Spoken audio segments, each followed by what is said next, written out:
বললো না, ওটাই শোনানো হবে। তবে এর সঙ্গে কি লিঙ্ক আছে এখান থেকে আন্দাজ পাওয়া যাবে সুন্নাতের মেম্বার থেকে ইনশাআল্লাহ। ওই মহিলাটা ইসলামের সঙ্গে শুধু একটা লিঙ্ক রেখেছিল। কটা বললাম? একটা। আমরা মুসলমান বাদা, ইসলামের সঙ্গে আমাদের হাজার লিঙ্ক আছে, সম্পর্ক আছে, কিন্তু ওর ছিল কটা? একটা। সেটাই শোনানো হবে ইনশাআল্লাহ তাআলা। কি এমন লিঙ্ক থাকলো? পহলা চিন্তা থেকে বাঁচলো, তারপরে জাহান্নাম তো আছে। আর বাড়াবো না ইনশাআল্লাহ, 4 নম্বরে থাক।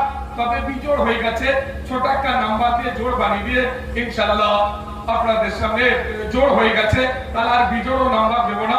এইবার একটু আলোচনা করবো। করার আগে একটু বলবো, ওই যে ফাঁকটা পড়ে আছে পিছনে লেগে একটু সরে আসুন ভাই, একটু সাজিয়ে এই মজলিস থেকে একটু সরে আসুন।